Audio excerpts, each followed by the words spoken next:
Thank you, Wayne. O tira tēnā koutou katoa. I'll start firstly with a karakia, and then at the conclusion of the karakia, just a brief mihi to welcome Izzy, our new board intern, and with your support, Chair, just provide Izzy with an opportunity to introduce herself, and that'll get the meeting underway. Thank you, Jim. Tēnā koe, o tira tēnā tātou katoa. And nei te karakia tīmatanga, and this is on page 3 of board books, if you'd like to follow. Whakatakoto te hau ki te uru, whakataka te hau ki te tonga. Kia mā kinekane ki uta, kia mā taratara ki tai. E hiaki ana te atakura, e tio, e hoka, e hauhu, e hei mauri ora. Tēnā tātou, piki mai, kake mai ho mai te waiore ki au. E tū te huani te moi a te koe nei te pō i raru ai wairaka. He kapu ki te whetū, he kapu ki te marama, a kurau, kure e, ka ao, ka ao, ka awatea. Hara mai, hara mai. E te tuahine, Izzy, nau mai hara mai ki tō whānau hau, nau mai hara mai ki te poari o Auckland Transport. Tēnō haruko mātou katoa ki te tūtaki i a koe i tēnei wā. Tēnā koe, nau mai, hara mai. Izzy, just a brief welcome on behalf of your new board colleagues at Auckland Transport, welcoming you to the board, and I think it's appropriate that we just provide an opportunity for you to introduce yourself. And the background to this, to my fellow board members, or our fellow board members, is that we participate in a Auckland Council CCO project to provide the opportunity to develop our future leaders and governors, and Izzy joins us under the CCO board intern scheme. So welcome again, Izzy, and over to you to introduce yourself. Ora, Jim. Tēnā koutou katoa, ko Izzy Horrocks toku ingoa. I was just going to provide a little brief background, a little bit on why I'm really excited to be here, and then 3 things I'm really keen to learn. So my background has focused on building high-performing social sector organisations. My training is in economics and business. I have an MBA from Oxford, so I really value rigorous strategy and commercial discipline. However, unlike most people with that background, I've focused my career on social issues. So 3 questions I've answered in my career. What's the most cost-effective way to improve motorbike safety in Kampala? How do we design sector regulations to improve electricity investment in Tanzania? And how do we change attitudes to school amongst low-income teenagers in London? I returned to Tamaki Makaurau with my whānau, my 3 young tamariki last year. And I want to spend the rest of my career back home in Aotearoa, trying to improve this country. I'm currently working as a director at Impact Lab, which is a social sector consultancy that Bill English founded when he left government. And my long-term goal is to lead a national social sector organisation in Aotearoa that helps our tamariki and rangatahi to thrive. Sure. So 2 reasons I really wanted to join this program. Firstly, I want to see my kids grow up in a better Auckland. And I love that Auckland Transport's mission of connecting people and communities, because that is absolutely critical to our city thriving. And then secondly, I really believe in this board intern program and the idea of bringing diversity to the board table. As a millennial mother of 3, I'm part of a generation that wants to see big changes in our country, that wants to see us tackle the climate change challenges that we face and make our city work for everyone, not just the lucky ones who can afford cars and car parking. I really see bold ambitions within Auckland Transport and within Auckland Council, like looking at the 2050 plan. I'm delighted to see a net zero emissions target. I'm delighted to see some of the mode shift kind of targets that are out there. And what I'm absolutely fascinated by is how does this organisation and this board create doable, fundable projects and plans that get us to those really ambitious targets. So I wanted to say, ngā mihi nui, thank you so much for having me here. And a particular thank you to Jim, who has already invested time in being my mentor and answering all my pesky questions and setting me up and giving me feedback. And I really appreciate that he's going to guide me to get the most out of this. So I really will bring my time, mahi energy to this. I will start by listening, observing, but I suppose to really fulfill the purpose of this internship, please permit me to ask questions, voice ideas, and then give me feedback and guidance. Help me become an effective director in the future. And I need you guys to tell me what to do and to guide me and give me a chance to practice. So thank you in advance for giving me that opportunity.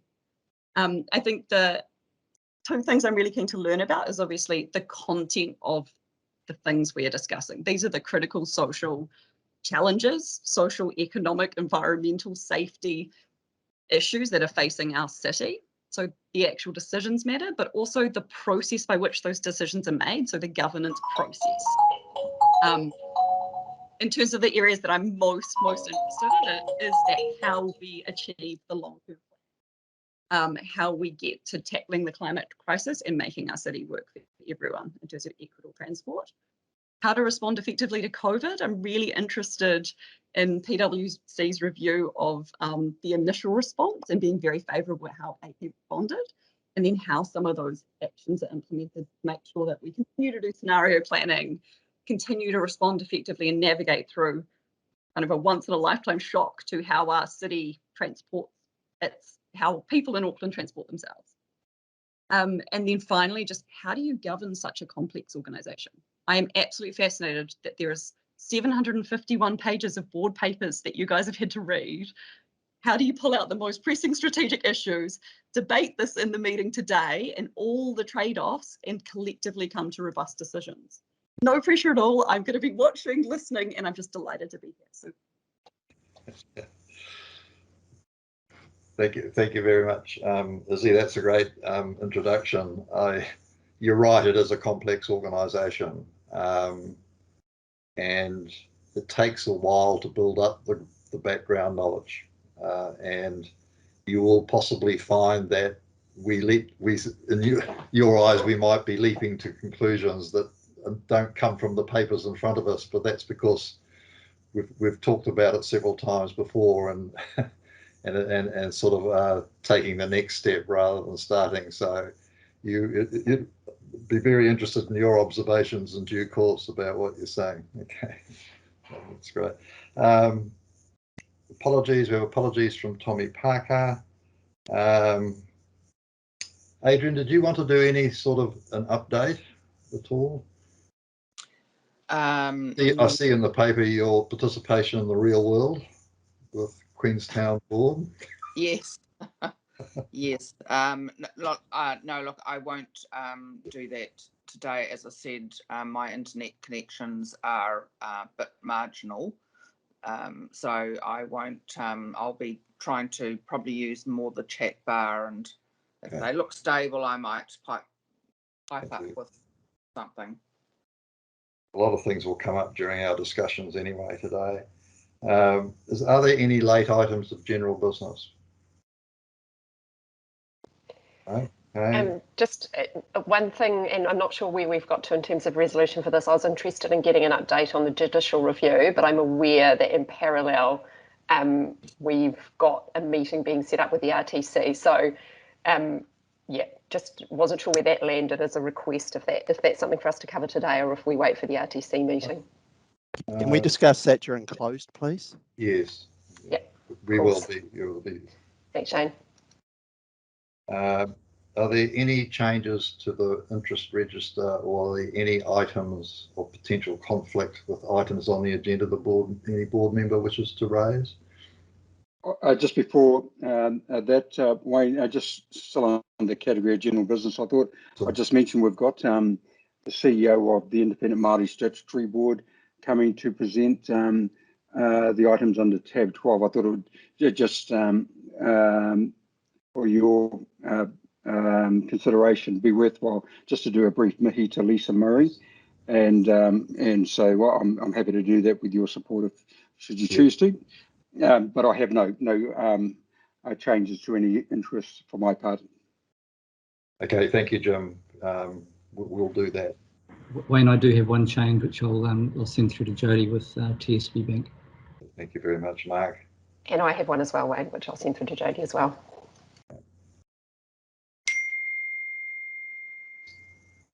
So the next item is approval of the draft minutes from the last meeting.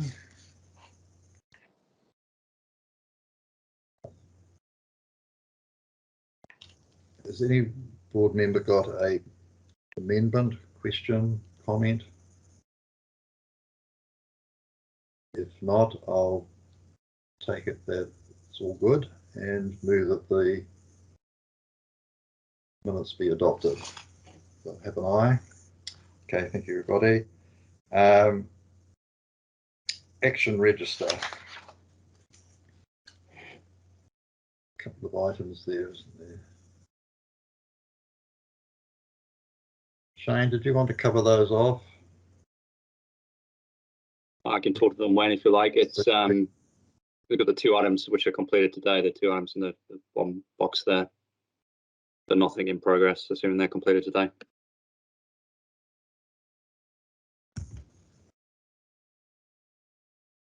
The road to zero is being presented on the closed.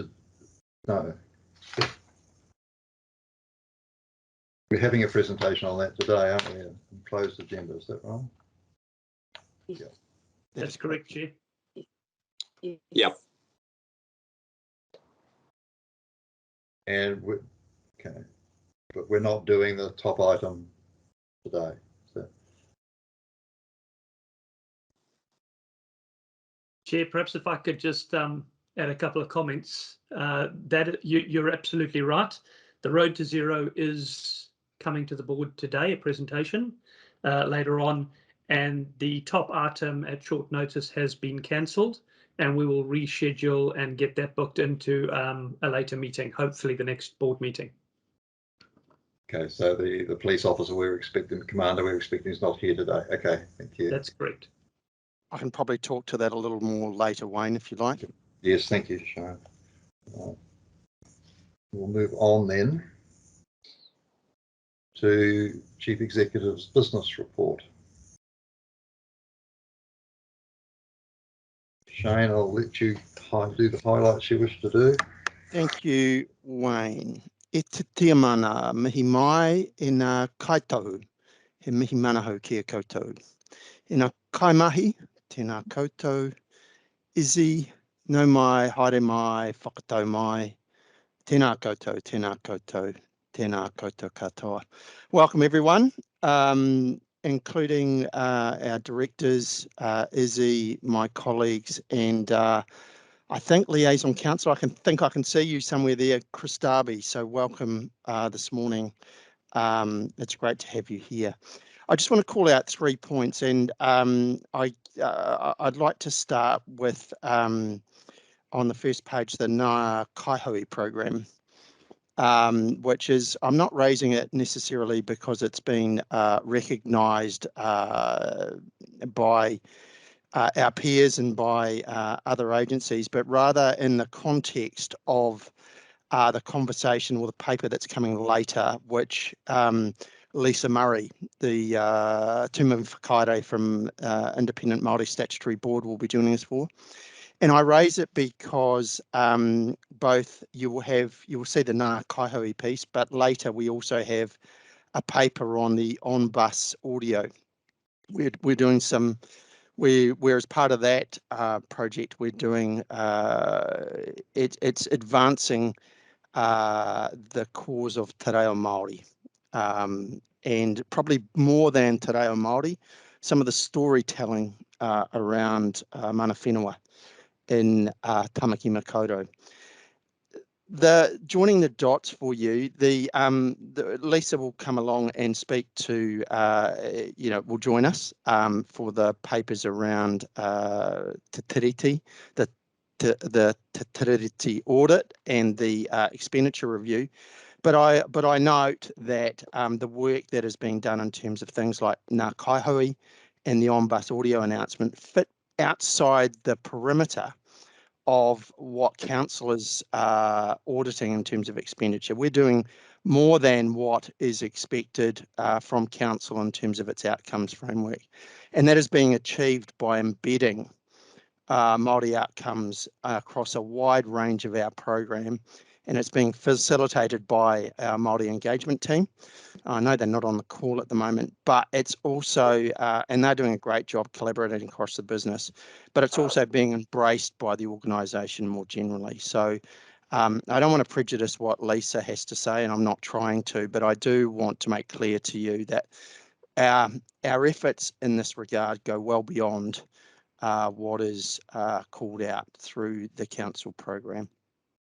I'd also just like to call out on page 4 of the report, page 23, I think it is, of Bull Books, the consultation on tranche 2A of the speed limits bylaw. We, as you'll note, we are targeting late March to come to you and ask you for a decision on whatever that recommendation looks like. And I don't want to prejudge that at this point in time. We've had 8,000 submissions. It's one of the most it's one thing that Aucklanders love to have their say on. But in that context, you may have seen a media release that went out yesterday. I commend the work that's being done. The most recent monitoring and evaluation review of tranche 1 after 18 months, again, early days. We like to look at it through a 5-year lens, but early days shows a 47% reduction in deaths, a 15% reduction in serious injuries, and a 25% reduction in all injury crashes on the roads where we have reviewed speed limits across Tamaki Makaurau. The program is working, so it's heading in the right direction. Lastly, I'd like to call out on, I think it's page, I may have this wrong actually, page 2, but is the OEI survey, and I noted some feedback that I received from our chair. But if I could, if you've been sent the link, can I encourage you as directors to also have your say on the organisational effectiveness and the cultural inventory. We do a number of climate surveys, which are much shorter. This is one we do every 2 years. It is fundamental, gives us fantastic insights, benchmarks us across thousands of organisations all over the world, whether that be local government or in the transport sector. It is fundamental to the interventions that we design in terms of developing continuously pursuing a high-performing culture in Auckland transport. Kua mutu nā kōrero, nō reira tēnā koutou, tēnā koutou, tēnā koutou katoa. Happy to take any questions. Wayne. Thank you very much, Shane, for that introduction, and you've covered some of the key points that I was going to reinforce, so I won't do that again. But does any other board member wish to comment on the report or ask any questions? Wayne, thank you. I'd like to. Hopefully you can hear me okay. It's breaking up a little bit at my end. Might be my connection as well. Yeah, one thing I wanted to just say, commend the release. Yes, I thought it was really positive on the speed limit changes. It was great to have that communication out ahead of the public hearings, etc., and the consultation. Just a general question with Omicron in the community. I note that there is a lot of public consultation and hearings for that piece, and there's probably many others happening at the moment. Are we sort of forecasting an issue with how to continue with those public consultations or hearings, or have we got digital solutions in place? Just wondered if there's going to be any delays to some of the work that we're doing. Through you, Chair, if you don't mind. So Darren, I think it's a good question. We had a number of conversations about consultation, given some of the significance of what we are putting to Aucklanders, and how do we give them a fair opportunity to hear what we have to say. I think the broader we've adapted, as everybody has, I guess, over the last 18 months, 2 years. And it's heartening to see 8,000 responses on tranche 2A. Yes, it's down from 11,000 on tranche 1, but I suspect that's less about COVID. It's actually about kind of the kind of level of acceptance and the kind of nature of tranche 2A versus tranche 1, which was tranche 2A is much more geographically targeted. So the measures that we have in place have been effective in terms of moving to digital environments, and that's great.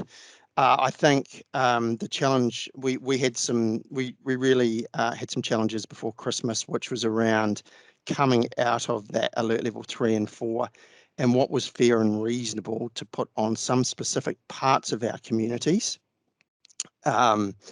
particularly given what they had been dealing with. But don't foreshadow big issues in terms of the speed limits bylaw or things like the parking strategy in terms of consultation.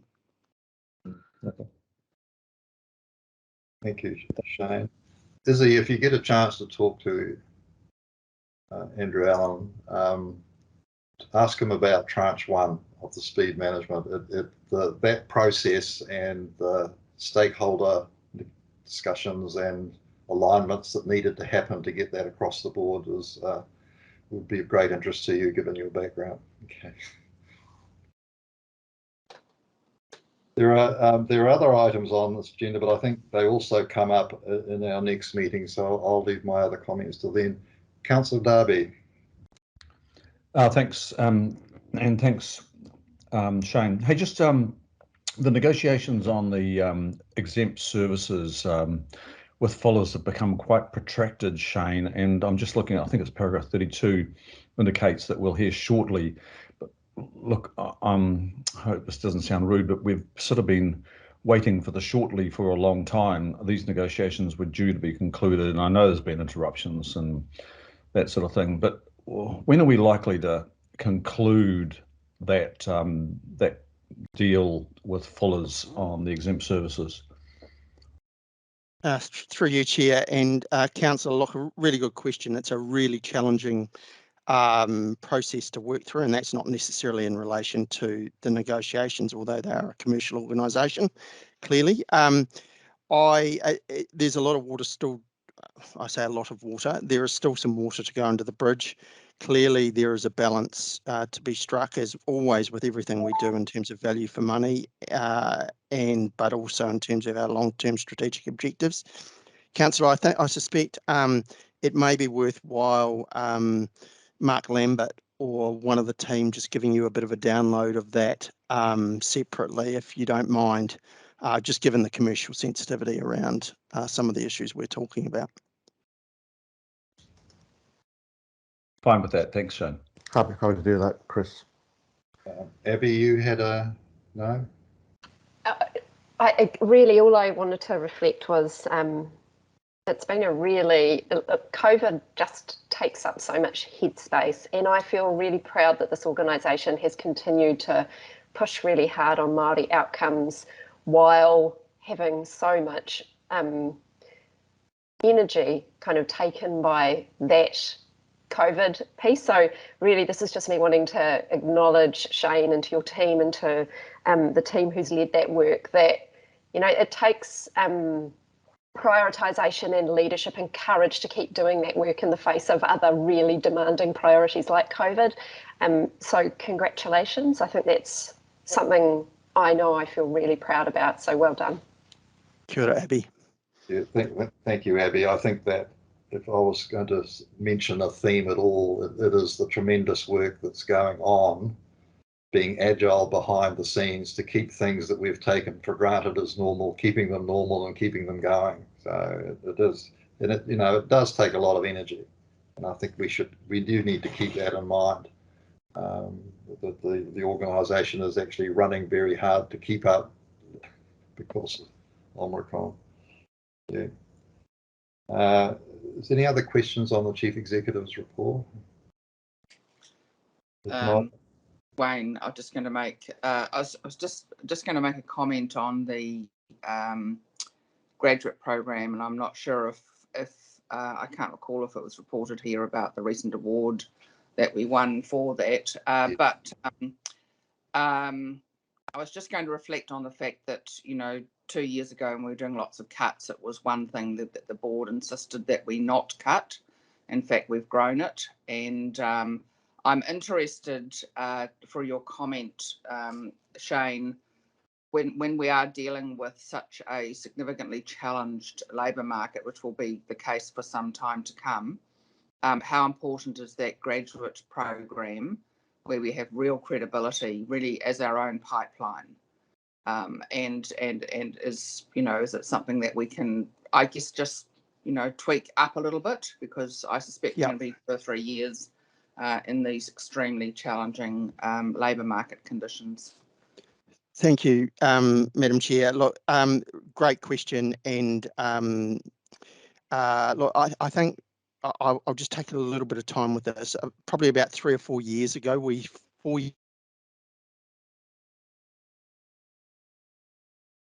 You froze it out, Shane.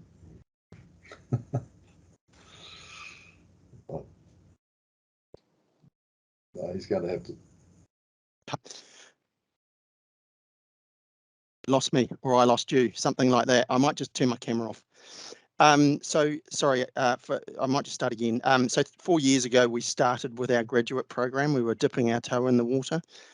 But even at that stage, it was on the New Zealand Association of Graduate, the awards we won, and we were ranked 30 out of New Zealand, all of New Zealand's graduate employers.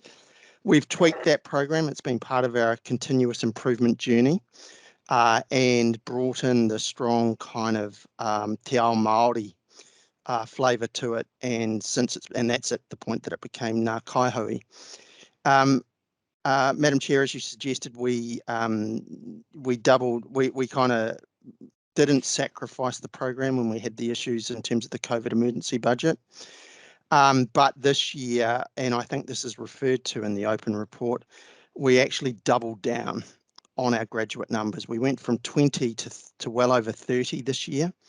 We've taken the punt, so to speak, and it's probably a little more. That's probably not doing ourselves justice, but we've decided, given what we were seeing in terms of potential turnover increases, that this was a way to build capability rather than buy capability.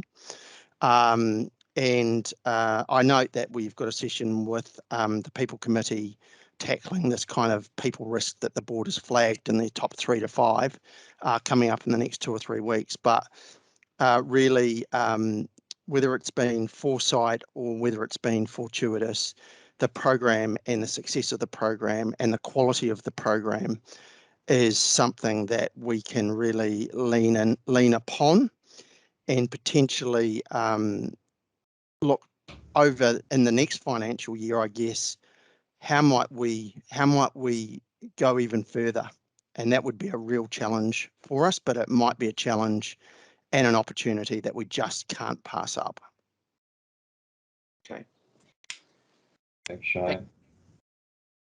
Any other questions on the business report? Yeah, we have one more, if I may, Chair. Chris Yes. Darby. Shane, I think it's at paragraph 40, regarding the short-term cross-harbour modes. I'm not privy to the workshops that the board might be having, but I just want to check with you.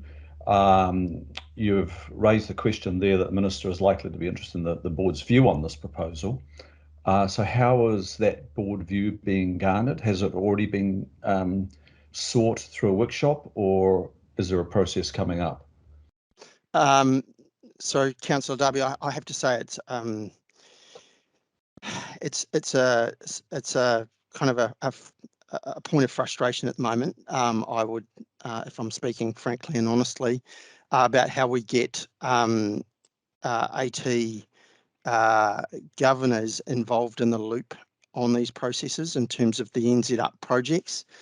And some real challenges in that space at the moment, outside of the harbour crossing, in terms of a voice for AT, which we've been requesting for some time.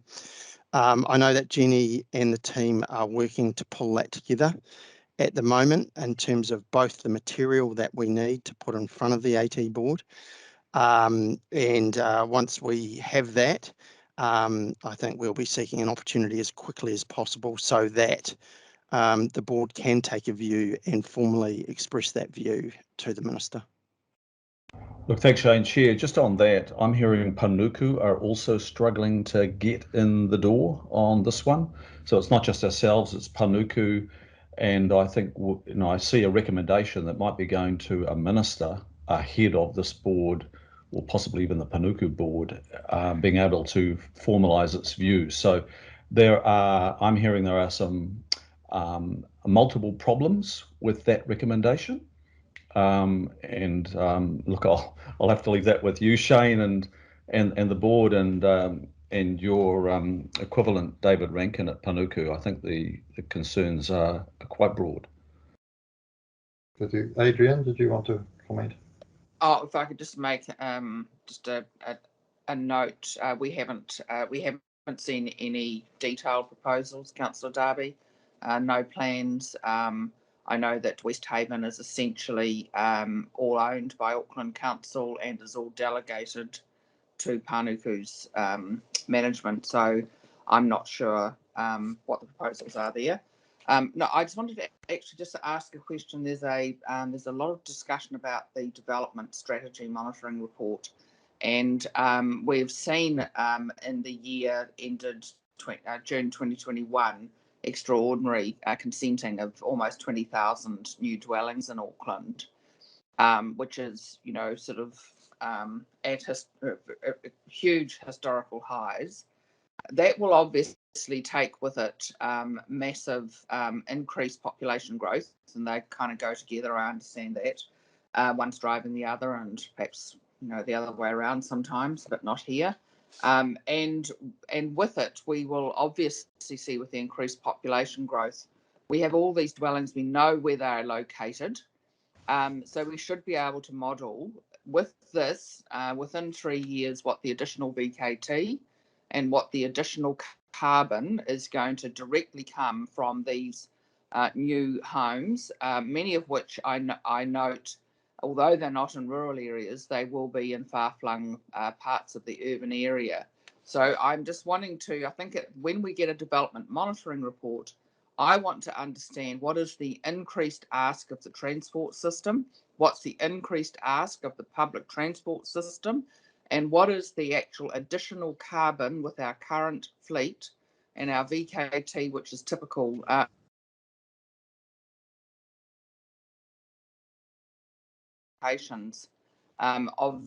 that kind of level of growth when we are desperately trying to reduce emissions is the kind of thing that's giving me a big alarm button. So I do want to have this reported. We've got to report on more than dwellings as though it's all good, because it is also a negative impact. I agree with you entirely, Adrian, and the Chief Executive flags the same issue in his confidential report on the next agenda. I just think the whole decision-making framework's gone AWOL on this. Yeah. Anything else on the business report? If not, I'll move on to Waiheke 10-year transport plan. Jenny. Okay, tēnā koutou katoa. Good morning, welcome Izzy, nice to see you. So this item is about a midway refresh update to the Waiheke 10-year transport plan. I've got Andrew McGill to talk you through the key points that was discussed at the D&D last week. And I think we also have Kath Handler, who's the chair of the Waiheke board. Tēnā koutou, Kath, she's on the call as well. Tēnā koe, Jenny. Tēnā koutou katoa, board members. If I might, Chair, if I might hand it to Andrew, he can give you a bit of an update. And I think Kath would like to speak as well. Thank you. Andrew? Morning. What I'm going to do is I'm actually just going to hand it to Kath. She'll speak on our behalf for the project. That'll be good. And Robin Tucker, who's a local board member, is here with us as well today. Thank you, Kath. Thank you, Andrew. Really nice to be able to have this opportunity again to thank you for endorsing the 10-year plan. When we did that, I can't remember when, but at least more than 18 months ago now. It has been a huge success for us. I think that combined with the setting in which that 10-year plan was developed, which was the MOU that exists between our board and Auckland Transport, that's the context. I think the heat has definitively gone out of the relationship between Auckland Transport and the Waihi Local Board. I wouldn't say that extends to its residents, but then you live with that entirely across the region. But I think it has also, though, helped in that regard as well, because there's been so many positive moves and outcomes. So this is an iteration of the original report. It takes up public feedback when it went out for its first consultation, so it incorporates new projects and also some of the obvious things that have cropped up in the meantime. I think in terms of the success of this, we've been able to include projects that weren't in AT's plans at the time that this was being developed. And we have been able to deliver on priority programs, which is what we'd like to do. There is some funding in the RLTP for which we're really pleased with, that helps us move ahead on nailing some of the highest priority programs. There are over 100 in the 10-year plan. So this was publicly consulted. We do have a transport forum as a local board, which I think we might be the only ones with that, I'm not sure, which does include it's a subcommittee of the board, but it includes various people in the community as well.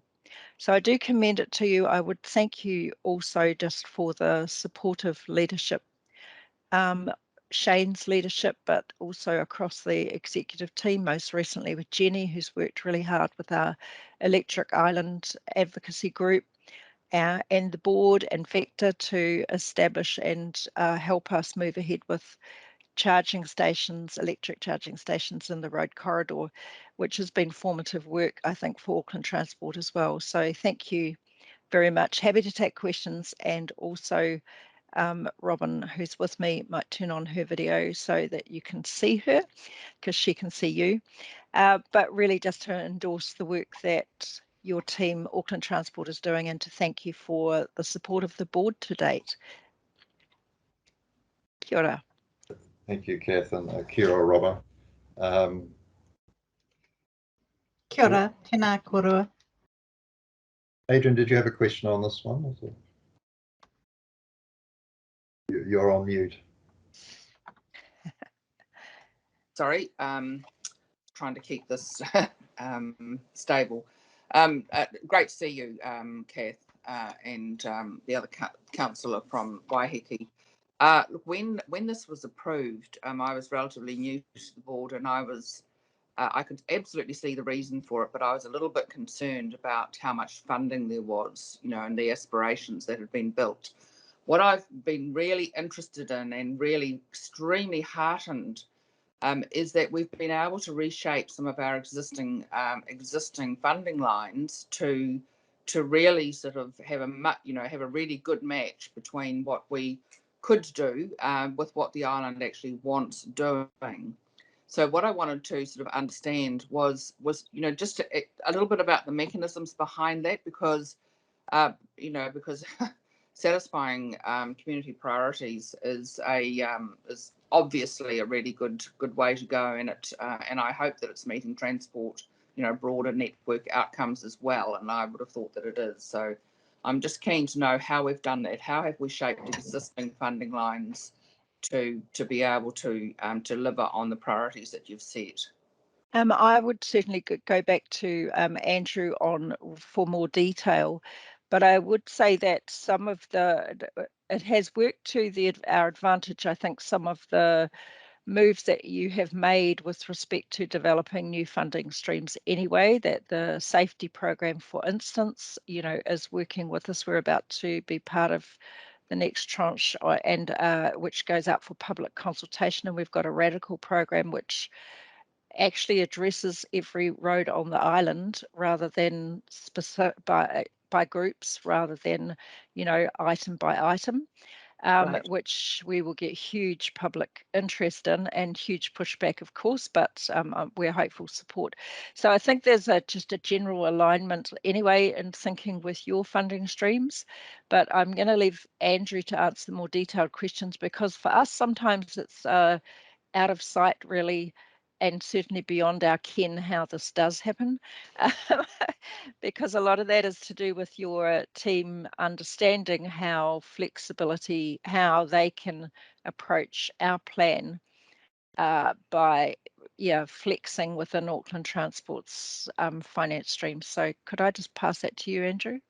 Yeah, Thank you. absolutely. I think it was a simple process of the board had through many years a whole lot of ideas that had been published in various local board plans, but it was collating those, prioritizing those, and then trying to link them to existing and emerging, as Kath says, programs, and forming a group within Auckland Transport of people from all across the business to say, hey, this is what Waiheke wants to do, and look for the opportunities. And so that's the process we came through and got everyone's heads together. And basically, once we had public consultation, and we had, for instance, with the speed management example, a really strong community support for it. That gave the team within AT confidence to say, okay, well, this is something we can pursue because we know that it's going to be welcomed. And it just gave Waiheke a bit more of a platform and certainty and alignment of what they wanted and what we wanted. So it just made it all a bit easier, and it made it easier to look for opportunities. And so that's what we continue to do. Could I also add, I'm sorry to, that having a manager here, an area manager for AT working across the projects, he's got other responsibilities as well, has really made the world of difference. So he has navigated internally within Auckland Transport and working with Andrew, but across all aspects of Auckland Transport. He has done a superb job, I think, and is exactly the right character for us. So that was, again, a inspired appointment. I have to say also that I was part of that appointment process, and I think that also was innovative in terms of the leadership team's approach to working with us. So, we really have benefited from that, from the whole team working, the leadership team kind of working to see how things could work. Thank you. Kath, when I think it must be nearly 2 years ago, you were in Auckland, yeah, and you were talking about this this plan, and we knew then it was going to be a challenge to provide funding, but I think being ready to go has had a huge impact on momentum, and we certainly would like to keep that going. At that time, we surmised about our targets for zero around harm on the transport network and now on emissions, and they can be hard targets to believe in, and one way of making them, but if you can make them real, then it gathers momentum, and we discussed about Waiheke perhaps being a leading example about how that could be done. So do you think we're making progress on Waiheke towards zero harm and lowering emissions? So could I take those separately, although the two are linked, because clearly if we slow traffic, we reduce emissions. So that is yet to come here. But with respect to the island, because we endorse Electric Island as the advocates, so that's a group of residents who got together, very well skilled in place to do this. We've been supported by Auckland Transport in it, but the move locally has seen, for instance, the board led through an opportunity with council some terms of reference for our waste services contract. ensure it was future focused, and we now have a fully electric fleet of electric rubbish trucks. Was part of the tender process. So we're moving towards 10%. I think COVID's made a bit of a difference across the country here, but of electric vehicle ownership. And then we have things happening at a local level, private level. So the golf club, for instance, deciding to move from the purchase of a new mower for their course, moving that to electric despite significant additional cost to the club. So I think it's pretty all pervasive here. And we have also, transport's a major feature of our new low carbon plan. So we are looking to be carbon neutral by 2030, and we're looking at all sorts of ways to measure that. So it is a community initiative across a vast number of community, not only residents, but residents groups.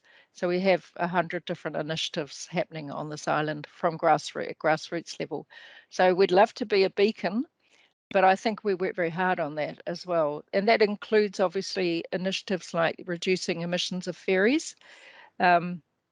That's largely out of our hands, but we're very pleased with Auckland Transport's move to get behind the development of the electric ferries, and also to raise the flag always.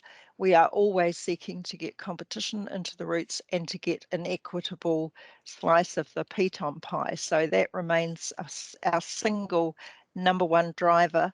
But going to the electric argument, we're really delighted that Auckland Transport has got behind electrification and also the advancement of the technology for ferries. So thank you. Yeah. Adrian, your hand's up. Yeah, my question still wasn't answered, which probably is, as Kathy said, Andrew, which is how have we shaped existing revenue lines to really to be able to leverage plan achievements. So the priorities in the plan, because that was our big worry, was that we didn't have enough money, but we've obviously made really good progress. So I want to understand how we've done that. It's a lesson for more than Waiheke. Yeah, I think that. Oh, good. I think I don't know what more to say other than that we got everyone together and we identified the need for Waiheke. We were able to put it in the prioritization process. Everyone was aware that it was a confirmed priority and had public backing, and so that just assisted with confidence for delivery. And also, as Kath said, having Richard as the dedicated staff member for Waiheke meant that there was a continual assessment of what does the island need, what order does it need it in, and resequencing of programs where necessary to move things forward or backwards, to take advantage or to recognise opportunities that were happening. I think Adrian, in a $1 billion capital program, there's always 200 million or something like that at risk of delivery because consultation hasn't worked out, consents haven't worked out, land purchase hasn't worked out, and therefore there's always headroom to bring forward stuff that is ready to go. And I think it's that dynamic that's allowed us to do more towards the Waiheke plan than was formally funded. Yeah. Okay. Yeah. That's what I mean. Ready to go pays. It does. Clarity and community support counts. Okay. So if there's any other questions, comments, we are being asked to adopt the amended plan. I think with congratulations to the community, to the local board for the effort that they continue to put in. I'm sure it will continue to deliver for the island because of the efforts that they're making. So we're all happy. Thank you, Adrian. We're all happy to approve the recommendation. Great. Good to have a good news story. The job can look a bit hard sometimes. Thanks very much, Catherine and Robin, for joining us. Thank you. It's been a great pleasure, and all the best for your day, but thank you very much to you all. Thank you, everybody. Thanks, Kath. Okay, day. So our next item.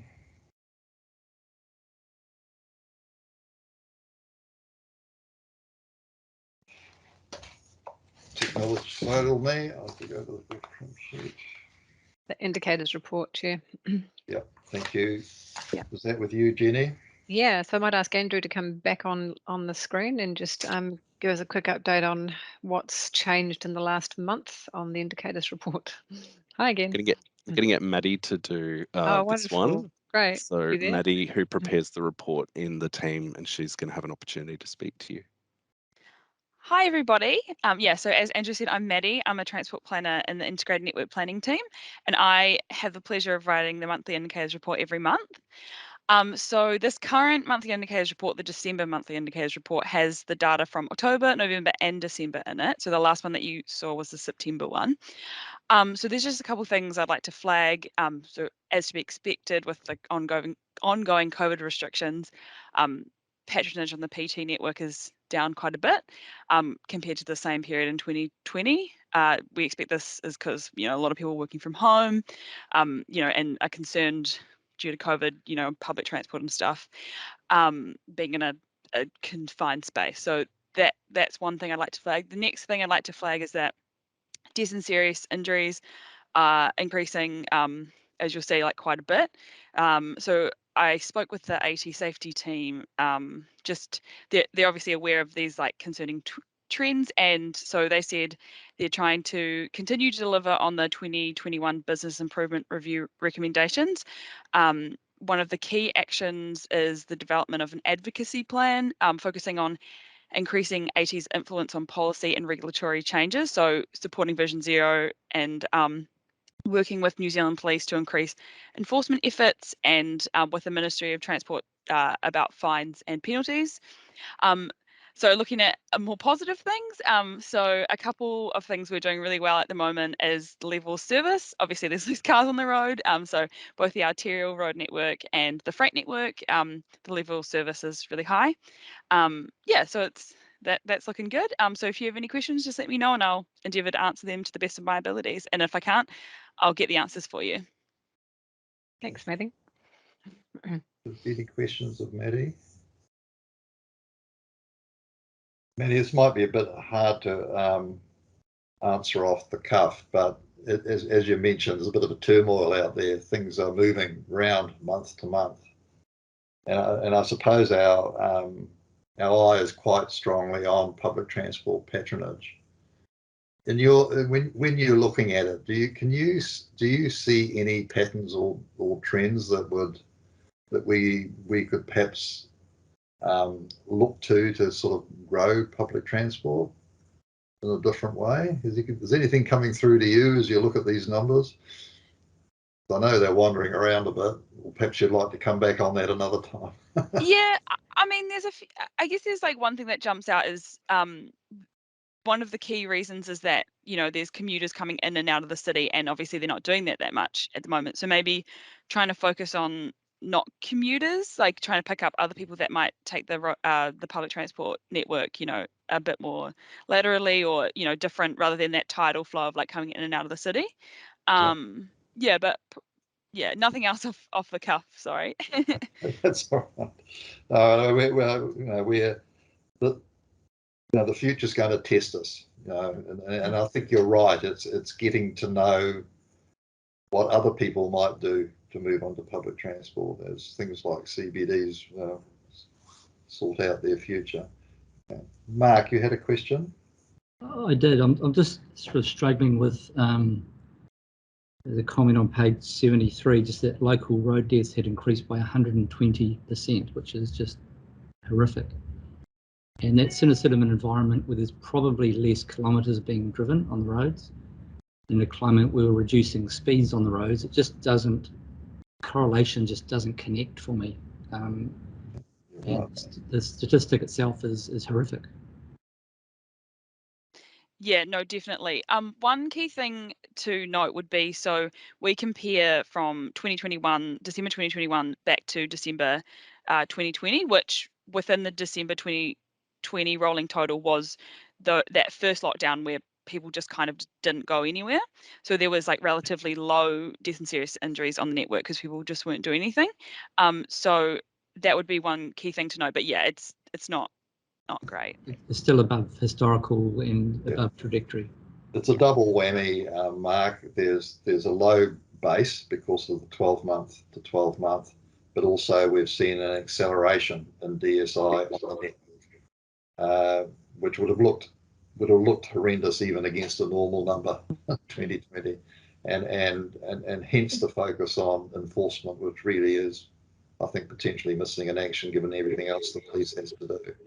And that's why it's really heartening to see things like the speed management program in the areas that they have been put in place is actually doing something. But it's a slow burn compared to things like enforcement. Yeah. Mark, there's a graph on page 182, which is pretty horrendous, and I think it's very important in terms of what our Tamaki Makaurau Road Safety Governance Group and leadership with Whakakatahi and other agencies are doing around this, and we're going to speak more later about it. Izzy, you have a question, comment? You're on mute, I think. Can you hear me now? Yeah, he can hear you now, yes. Just interested in understanding that changes in behaviour during COVID and whether we have a way of tracking active modes use. I understand you do for the city centre, see how many cycles are passing at a certain time, but do we have that more widely to understand, are people who are not commuting using public transport instead commuting using active modes? Yeah, so the data that we have for cycle counts is at selected sites, so not really, like it is a few sites. I could get you the names of them, but yeah, it's just at selected sites at the moment, so not the wider network around the centre. Oh yeah, the selected sites are around the city centre. But I think it's fair to say that we've seen a drop off in cycling with COVID. Like it's not increased, is it? People have gone to their cars instead of public transport. I'm just trying to understand, is that because of where we're collecting the cycling data, and there may be increases more laterally in the network that we're not picking up on, and also whether we're picking any way to pick up on walking. I know in other cities in COVID there was a huge Yeah, they're really great points, Izzy. I thought you might need to have a think about the walking one. But the data collection for our cycles is currently focused around the city centre. So it's a great point when people are perhaps moving more in their local neighbourhoods. Do we need to start thinking about how we track the patterns in the neighbourhoods as well? So yeah, it's a great point. Thank you. Any other questions on the report? If not, we'll thank you, Maddie, and we'll move on to the next item. Thank you. See you later. Bye. Thanks, Maddie. Right. Next item is Satiriti audit. Yeah, thank you, Chair. So that's me. So I believe we've got Lisa Murray, who's the Chief Executive of IMSB, on the call as well. So I might ask Jim to provide a welcome to Lisa, please. Thank you. Well, kia ora tātou. Firstly, just confirming, Lisa, that you are on the call at this time. Kia ora, yes I am. Kia ora, Lisa. Ngā mihi nui kia koe. He honere nunui māku I tēnei wā ki te whakatakato tēnei mihi kia koe e te tumu whakaraia tō reupu IMSB. Ngāti tūwhare toa, ngā mani a poto, tainui waka, nau mai haramai ki tēnei hui. Ka nui te hare ko tēnei poari ki te tūtaki I a koe I tēnei wā ki te tū hono hono. Kia koe o tira koutou katoa te ropu katoa te o te hapuri māngai mo tāmui ki me kaurau arā ko IMSB tēnā koe nau haramai ki tēnei hui. Ko te matanga tō tēnā whetū, ko te māramatanga no tō tērā whetū, hoi anō rā, mauria mai tō māramatanga ki tēnei hui. Ka nui tautoko, ka nui aku mihi ki a koe I tēnei wā, Lisa, nau mai, haramai. Welcome, Lisa, to this meeting of the Board of Auckland Transport. We've had some preliminary discussions about the work of our own, the engagement team. And I want to take this opportunity to acknowledge Lynn Tahuri, who was recently promoted to the head of Maori engagement and leads our team. So e te tuahine rangatira Lillian, tēnā roa atu koe i o mahi whakaharahara ki te whakapikia ki te mana o tō tātou rōpū ko Auckland Transport. Hoi anō rā, kei a koe te wā, Lisa, kei a koe tana mō te wā kei te haramai nei, e whai ake nei, tō reira nau mai haramai ki a koe. Tēnā koe, Lisa. Yeah, thank you, Jim. And Lisa, thank you for being patient waiting to join us. We're just running a bit late. So, Andrew, do you want to lead off? Or yeah, thank you, Wayne. And I might briefly cover the content of the paper and then pass to Lisa or Lillian for any additional comments. Okay. So this paper is for noting. It covers the council work program for the treaty audit and separately the Maori Outcomes Expenditure Review, which were both conducted last year. MSB makes 13 recommendations, which are shown on page 108 of board books across 5 observation areas. I think importantly, it's worth noting that there's been a positive shift noted in the maturity of the council group's framework and also the embedded processes that meet the treaty statutory responsibilities. The work program itself has been approved by the governing body. It sets out the evidence required for each recommendation. And then, as usual, the timeframes for completion, the owner and the sponsor, noting that the sponsor for each recommendation has to be a council executive member. The progress and monitoring of the work program is overseen by the Waiho Group, and the GM of Risk and Assurance at Council reports biannually to the Audit and Risk Committee on the progress.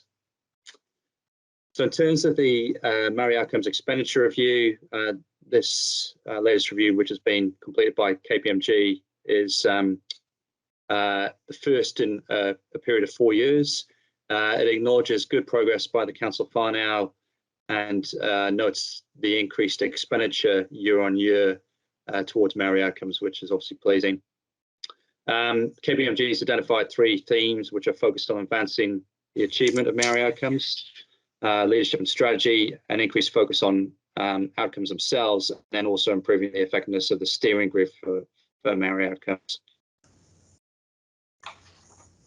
What they've done for Hawaii Katuia, which is to basically build a work program around it, which adjusts the themes and recommendations from the review.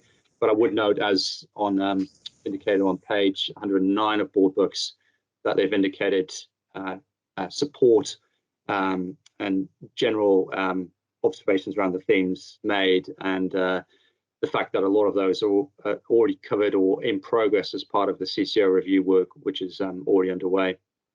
And as far as AT is concerned, we'll continue to monitor progress on both the work program and the review, and of course ensure that we contribute to and support activities as required. So I'll leave it there and pass to Lisa for any comments or additional context which she may wish to provide. O tēnā koe, Andrew. O tira tēnā koutou katoa. Tuatahi me tuku mihi kia koe e Jim. Nau nei I tuku mai te mihi whakatau ki tēnei o ngā hui, nō reira e te rangatira, tēnei te mihi mata koe koe. Kia koutou ngā memo o te poari, tēnā koutou katoa. It's lovely to be with you all this morning, and thank you for letting me join your hui. There are just a couple of comments that I want to add to Andrew's update, and that's just to acknowledge Shane, Lillian and the team for the collaboration with this audit and also the review. Together, we were able to collectively focus on the outcomes that were desired, which was to find opportunities for improvement for council group. So it was great to work with the team on those 2 projects. In reference to the Māori Outcomes Expenditure Review, I think it's really important for Auckland Transport to note that within that review was 2 specific projects. I'm not sure which page number it is in your board books, but it's section 6 of the actual KPMG report. And in there are 2 projects. One was Amotai and one was the Marae Infrastructure Program, which Auckland Transport lead. That deep dive into the Marae Infrastructure Program highlights the great work that's underway.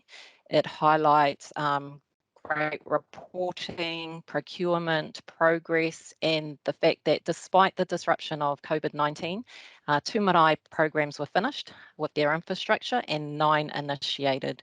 So I really wanted to highlight that project for Auckland Transport because it's great to see that work. And when you have a deep dive review into a specific project, it's often daunting, but the team did great and were really obliging with the auditors. And I guess just finally, I know in your paper there's reference in the next steps to the joint board-to-board meeting.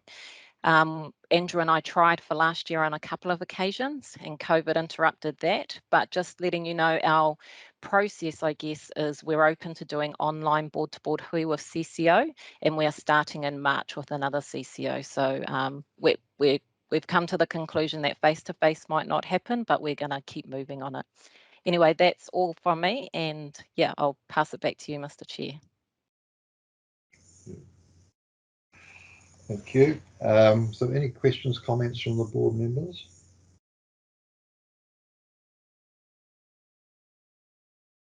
Okay. Just for me, Chair, just a very brief question. Whilst we have both Lisa and Lillian online, and that's really really appreciate the synopsis of progress being made. Lisa, just 2 questions. What do you think we are doing well? And the second question is where do you think we can improve further? Yeah, great, Patai, and thank you for that. I guess this is both of those reports are focused across the group, but where Auckland Transport are doing well is in their contribution allocation towards the marae infrastructure program. Also the monitoring of that project and ensuring that great work is happening. So I would say that's something great that's happening. What can be improved? I don't have an improvement at this stage because the detailed improvements don't sit within Auckland Transport and they sit outside. But we have made some good roads with engagement, and I've been on board for 18 months and have been working closely with Shane. And all I can say is that we started off connecting and ensuring we had engagement time, and we've continued that on. So we're very much across things, and if issues come up, I'm very comfortable in raising them directly with Shane to address. Thank you. Kylie? Thank you, Wayne. Welcome, Lisa. I just want to say, look, it's really great to read the report and to say thank you to our management team for all the really excellent work they've done. But Lisa, I just wanted to ask you in terms of your vision, there is obviously a lot of good work that's happening, but are we playing around the edges? Is there more that we can do? I'm thinking of, say, in the transport space. I look at the budgets in terms of what we're spending in the transport space and equity of access or something like that, where there is very deliberate decision making around honouring te tiriti. And I guess my comparator is with where we're heading in the health system to ensure that we're getting the outcomes. And I note in the reports it keeps talking about Maori outcomes. So I'm interested in your vision in terms of where we can go in this space. Thank you for that, Patai. You'll all know that our board has done some work into equity with regards to transport, and we've commissioned that separately. And it's something our board continues to drive, especially in the transport emissions strategy and the TROP group. But for us, our vision around the transport equity is that everyone can arrive to work, to home and to sports in a safe way, but also not hurting their pockets. So equity is really big for us. We're probably not, and I'll say honestly, we're not seeing enough equity at this stage.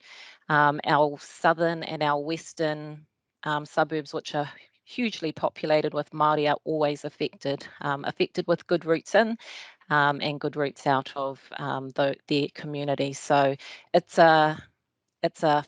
lights the fire in our belly when we talk about transport equity with our Māori living out south and west. Thank you. Thank you. Adrian? Thank you, Chair. I was going to sort of raise a similar comment. So I see that in the audit, it talks about the fact that there are 24 measures and 23 are output measures, and I can see why that's a real issue.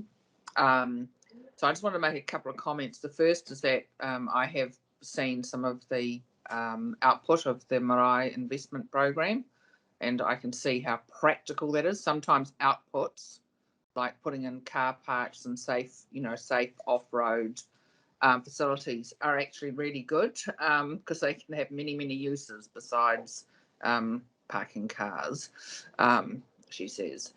But what I'm interested in, just going to the equity issue, there's an old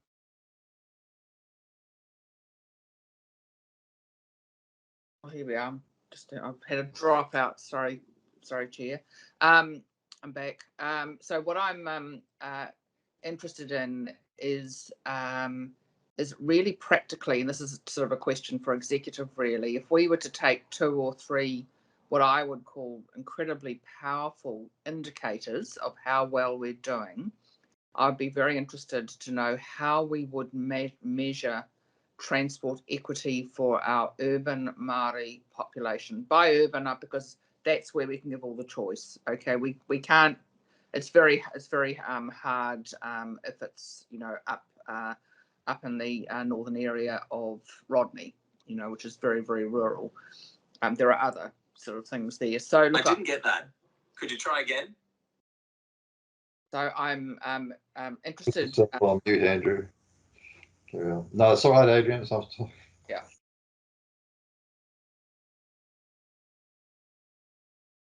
So, my question really is, would it be helpful for us to try to develop a transport access? The issue about equity comes from that, but transport access measure for our urban Māori populations. Did you want to try that, Lisa, or Lena? All I will say to that, Mr. Chair, is that that would be a great discussion to have when we meet board to board. Our board can share the work that we've done because we've already done some recommendations around the equity conversation, and we would welcome that conversation then. Thank you. Mark, you've been waiting a while. Thanks, Chair, and kia ora, Lisa. When I read the paper, I thought the piece for me that seemed sort of undercooked or a bit absent was the procurement piece. There's been a lot of work in the last 12 to 18 months, led by government around procurement for Māori business, and I just think that was missing from the paper, just the importance of that. I know it's kind of a new dynamic, but I don't want to miss that when we're talking about equity. I think it's a sort of much more of a strong focus going forward. I just want to make sure we capture that and live that as part of Te Tiriti.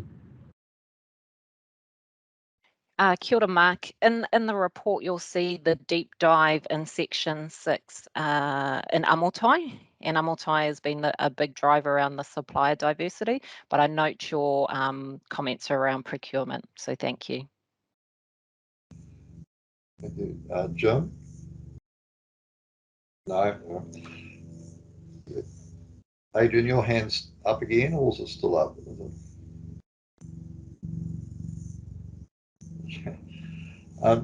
Lisa, having a look at the report, in fact, my comment has really been picked up on some of the other questions and conversation that we've had, is that I get a sense that sort of getting a handle on the key outcomes is quite a difficult process to sort of pin down, and also you're grappling with large amounts of inputs, large amounts of outputs, and trying to wire them all together so it all makes sense. So it would be really good to try and identify the most influential things that AT could do. And I think along understanding equity for Maori community would be a great contribution, because it's coming up all the time in the emission reduction process and all the rest of it. So I think there's some good areas for discussion and a board-to-board korora when it can be arranged. So I think there's I can see some real synergies evolving around understanding what we're focused on transport, so understanding what are the big levers for Maori outcome in the role we play would be most helpful.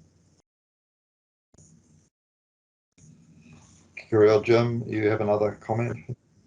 Yes, sorry, it's just an afterthought, Chair, and just whilst we had Lisa online, would it be appropriate just to see if Lillian had any comments about the relationship?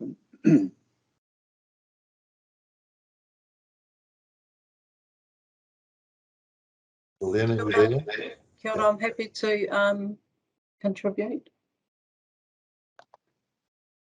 Ngā mihi nui kia koe, Chair, and mihi nui kia koutou to the board.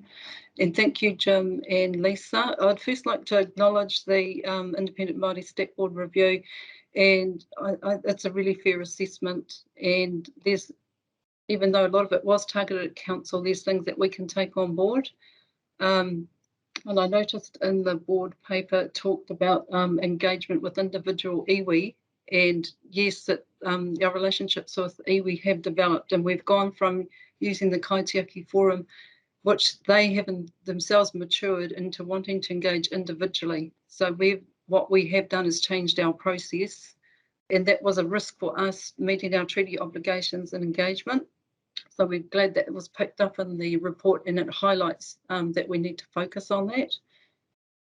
Also, training and capability and improving the impact on the Māori impact statement. So we've started those discussions, and that's going to be a key part.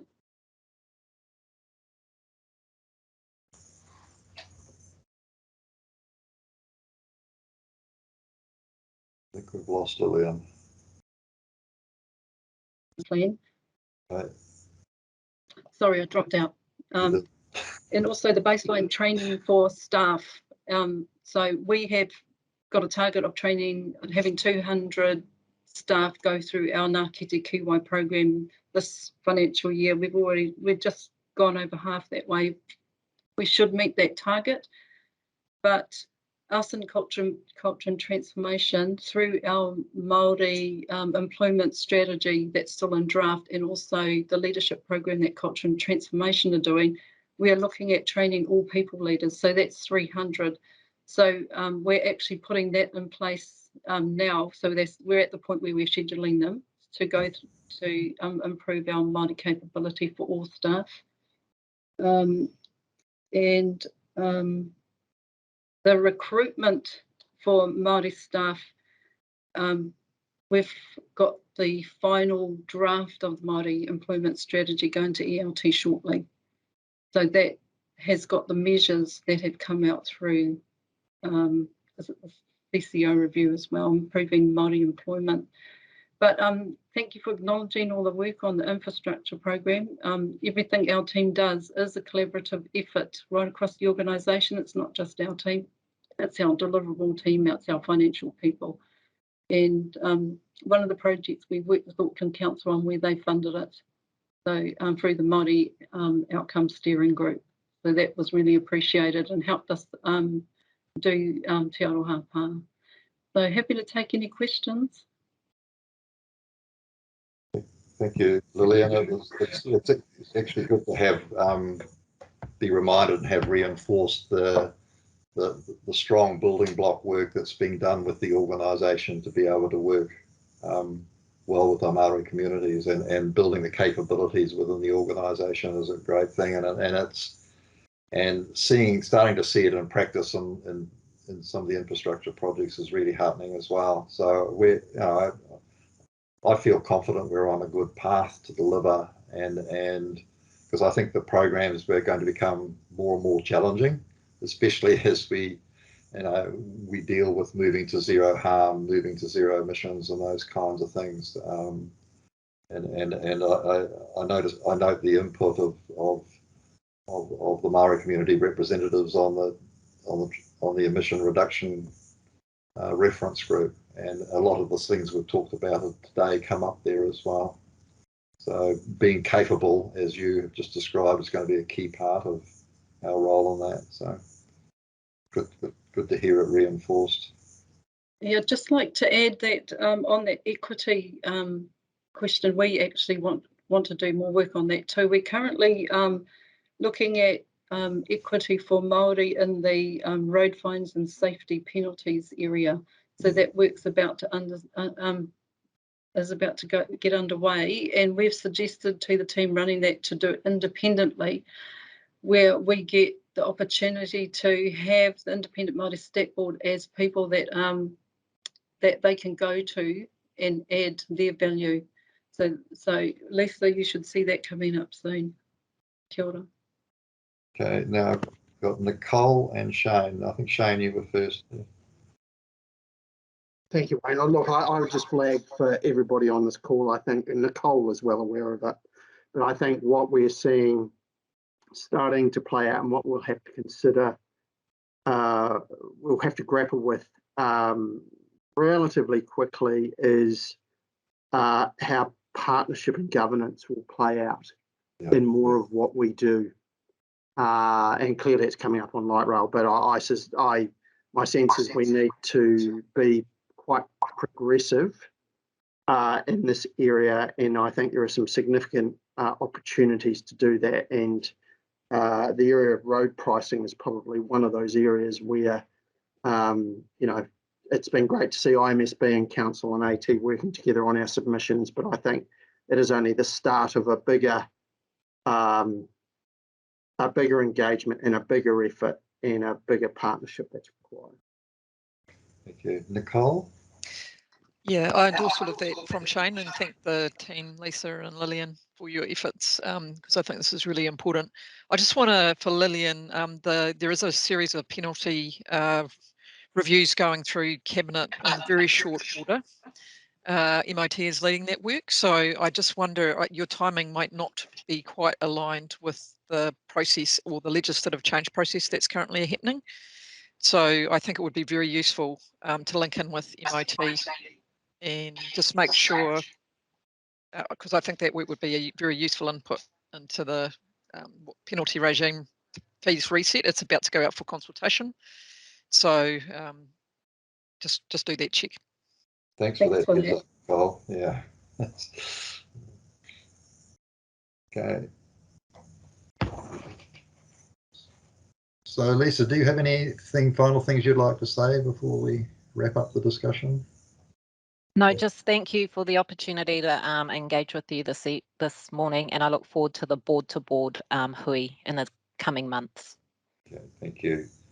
Good. No other questions. I ask the board's agreement to the two recommendations. Are we all good with that? Okay, thank you. That carries. Yes. Very much. Okay. So our next item.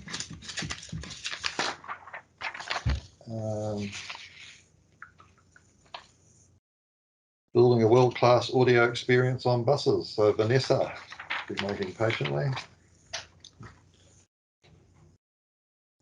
Kia ora tātou. Just want to introduce Kevin Glynn, who's our Group Manager, Customer and Digital Experience. Mark Lennox, our Product Owner for Wayfinding. And Lillian Tahuri, who's already been speaking, who's been part of this work. Today is really to share the exceptional collaboration that's been undertaken across AT and co-developed with people of Auckland. The collaboration internally in Auckland Transport has been with technology, Māori engagement, public transport team, customer experience.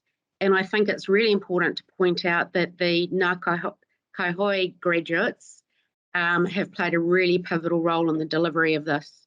Today's really to share what we've delivered but also to bring to life for you the way in which we've gone about it is actually just as important. We also want to share with you how we are embedding and advancing te reo Māori across our public transport network, across all of our modes and all of our digital channels, and also what we're doing to improve accessibility, particularly for our blind and low vision customers as well. So the team are going to take a few minutes to bring all this to life for you, and talk about what opportunities this opens up for us going forward. So Kevin, I'll hand over to you and to Mark. Thank you, Vanessa. Kia ora tātou. So as Vanessa said, we're talking about on-bus audio announcements today, and the team's really delivered some very significant benefits region-wide, and yeah, we mainly just want to make sure you're aware of what's been achieved and what's next. So it's all about improving customer journeys and helping us provide easy journeys to our customers, and specifically delivering on our customer experience excellence outcome. And we have a specific line in what we aim for as a team, which is by providing wayfinding to intuitively guide customers throughout their journey. So that's what this is all about.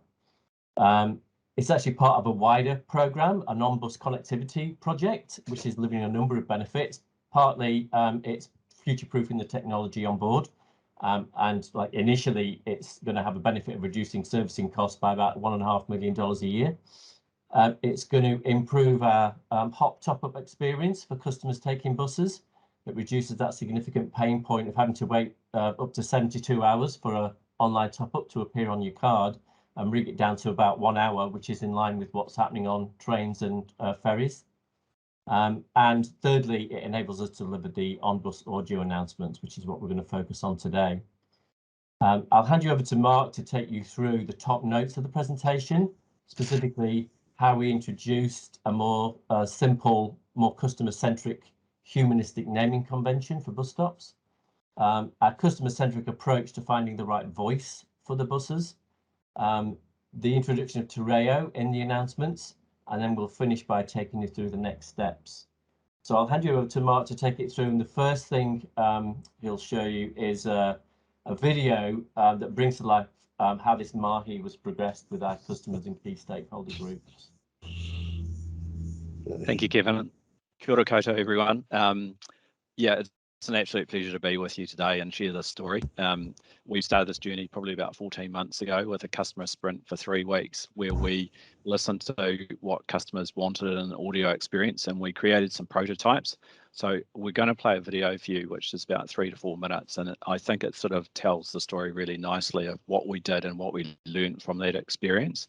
And since then, we've been in absolute build mode. But let's play this video for you, and hopefully that comes through rightly at your end. Thanks.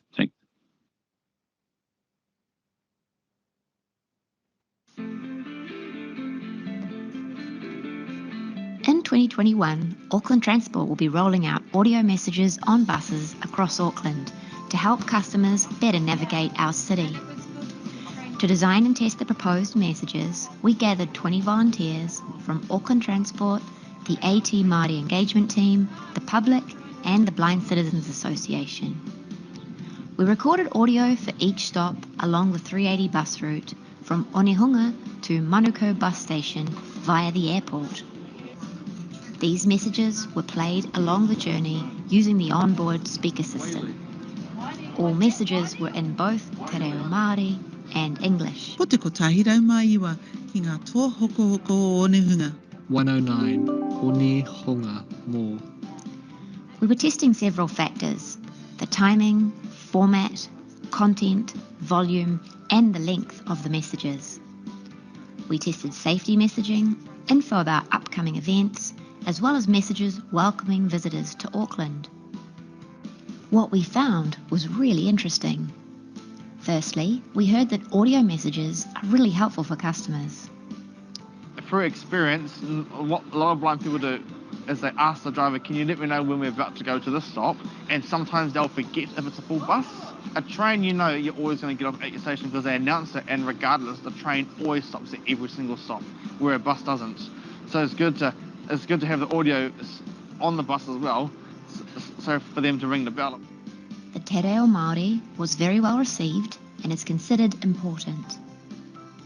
The Te Reo was beautiful in that this tone and the sound and the language was very warming and inviting and manaakitanga, which is one of our Auckland transport values, right? So that was really fantastic, and it sets the tone of the sound and audio that we want to create in that warmth and feel of our city. Customers find landmark announcements very helpful. Getting to the airport was great. Oh, you're at the domestic terminal. Great. You're at the international, so you knew the difference. Customers appreciate information about where to transfer to other public transport services. Whakawhiti I konei ki ngā treino o Britomart. Transfer here for trains to Britomart. That was really good, and we felt that there were a couple of other places on the journey where it could have perhaps said that. Timing of stop announcements is key for customer success. So the longer stops are fine, it's some of the shorter stops that need a wee look at. Right. The choice of voice talent is important. I couldn't really hear them because they were a bit soft and people were talking. And it needs to be short and really clear. I do think when it went lower, it kind of was probably around the same pitch as the engine and kind of just got lost a wee bit in the engine noise. The Welcome to Auckland message was very well received. Haere mai rā ngā manuwhiritu a rangi kua tae mai nei ki tā maki. Haere mai rā. Kia ora. Hello. Nau mai, haere mai. Welcome to Tāmaki Makaurau, Auckland. Tēnā tātou kua hui hui mai nei. Welcome to our home. You are a part of us. We have a rich Maori history, and it's an opportunity to provide a space to allow that to come through. The insights from this customer testing, supported by international best practice, have helped us design an evidence-based format for audio messaging on buses in Auckland. Audio messaging is critical for accessibility and customer success in navigating our city.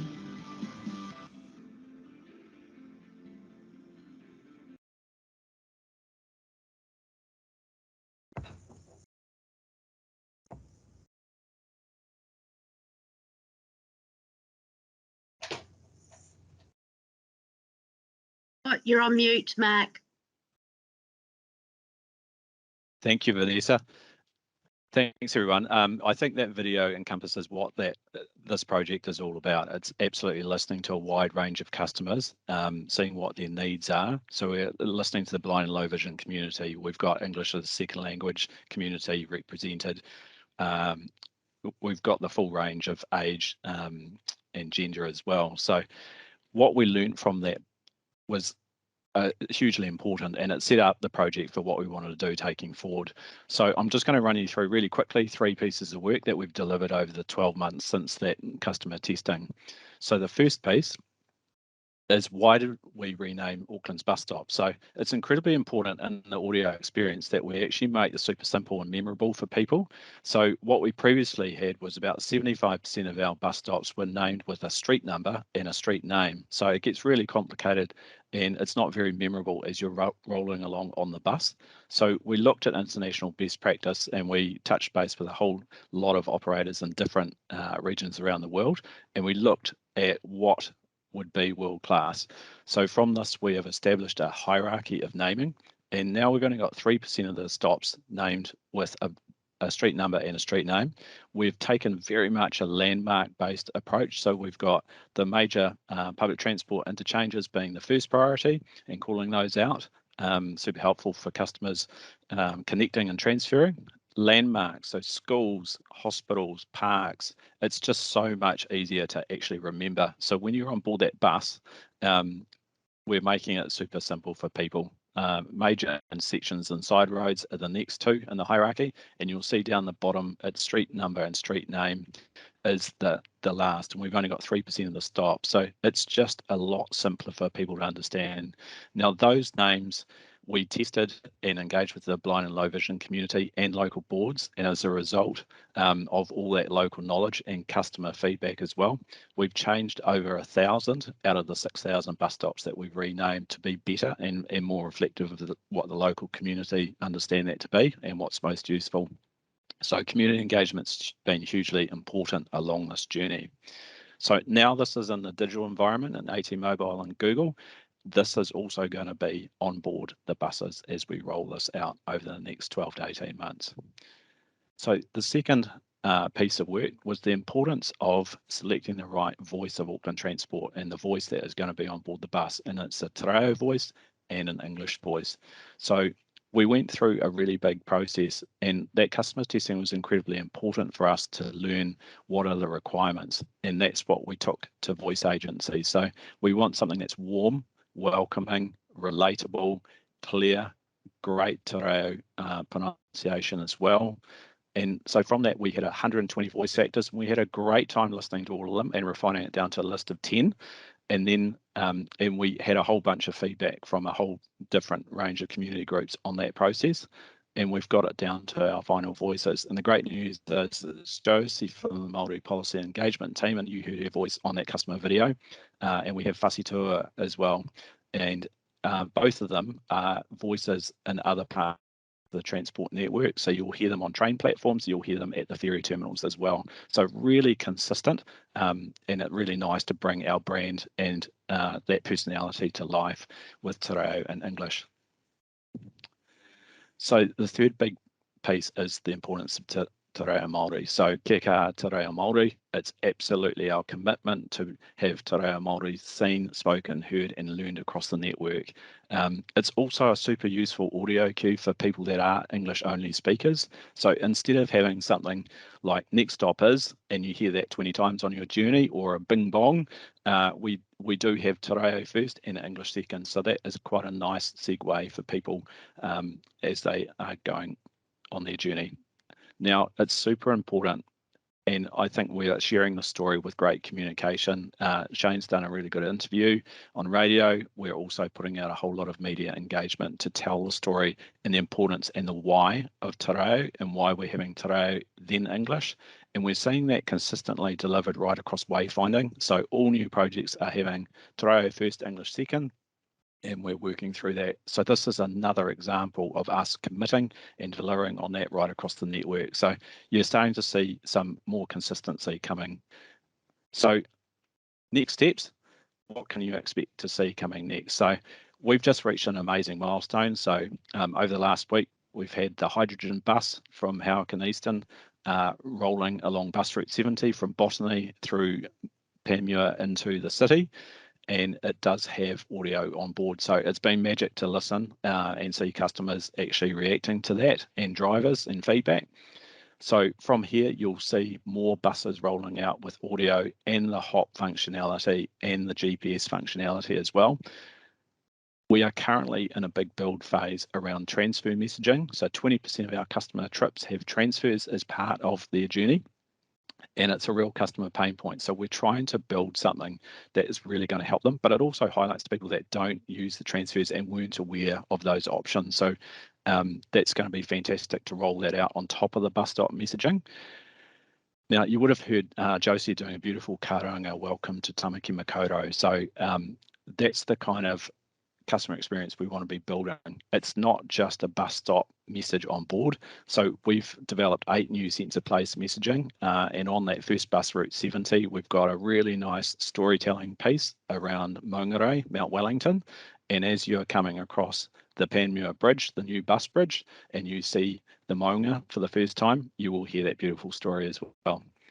So disruption is another major customer pain point. So when you're on the bus and a bus stop is closed temporarily, or there is a route deviation and it goes off into an unfamiliar territory and it's nighttime, what kind of audio experiences can we do to support customers and just make that really smooth for them?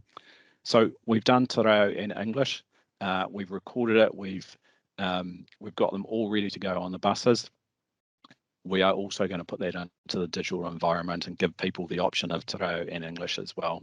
So that's what you can expect to see. So we've started with the first bus. It's out there live now, which is fantastic. We're working towards the first 50 over the next 3 to 4 months, and then the full rollout of the 1,400 buses over the next year to 18 months. So yeah, happy to take any questions, and thanks very much for letting us share the story with you. Thank you, team, and thank you to Lillian as well. Yeah, great presentation. Thanks very much. Darren. Yeah, first of all, congratulations, guys. What a fantastic project. And I also want to applaud the way you've done it. The human design thinking and the inclusiveness is just so impressive, isn't it? Exciting to see us listening to all of our stakeholders, our passengers, all of the people around us. The question for me, I guess, is how we're going to measure the success. It feels so exciting, and there'll be hard and soft sort of successes, I guess, time saved, but in satisfaction scores and those sort of things, and how we're going to collect that data so we can promote, but also, I guess, let it guide us as to where we go next.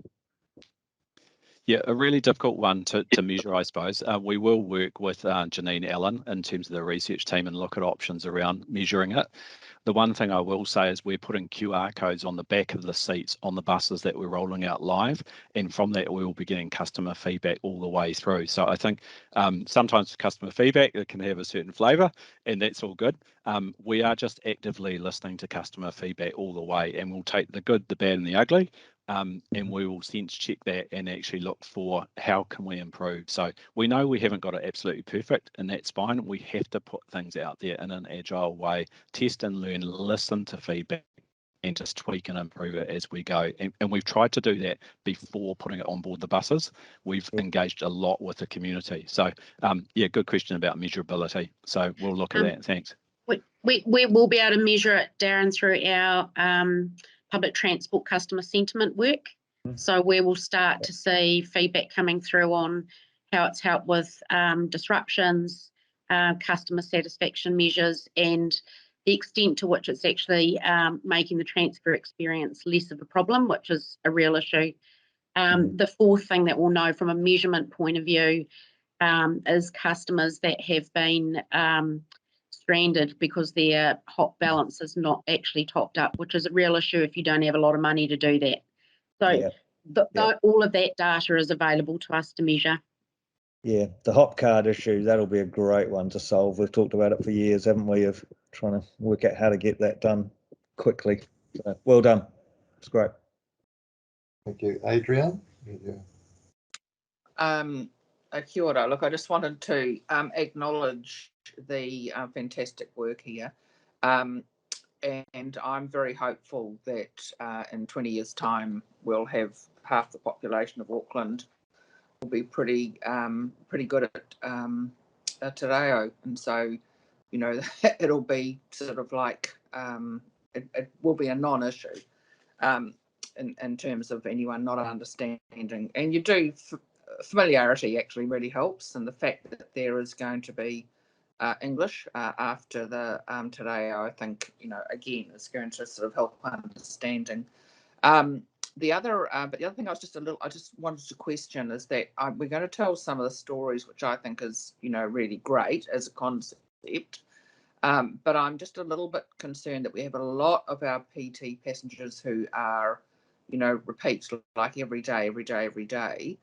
And it's not like a, you know, hop on, hop off around the, you know, visit the Monga kind of experience. So I just wanted to, you know, how we're going to test, I guess, that, you know, I've heard the story, you know, 100 times before, that level of irritation. Yeah, it's a fine balance. Particularly on our really regular routes where we have high volumes.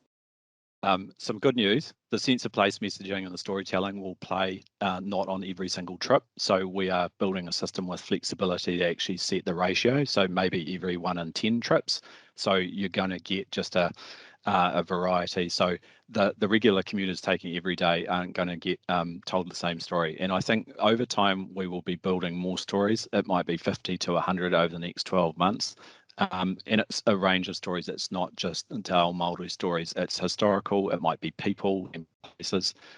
So we have some options with what we do. But what I will say is audio.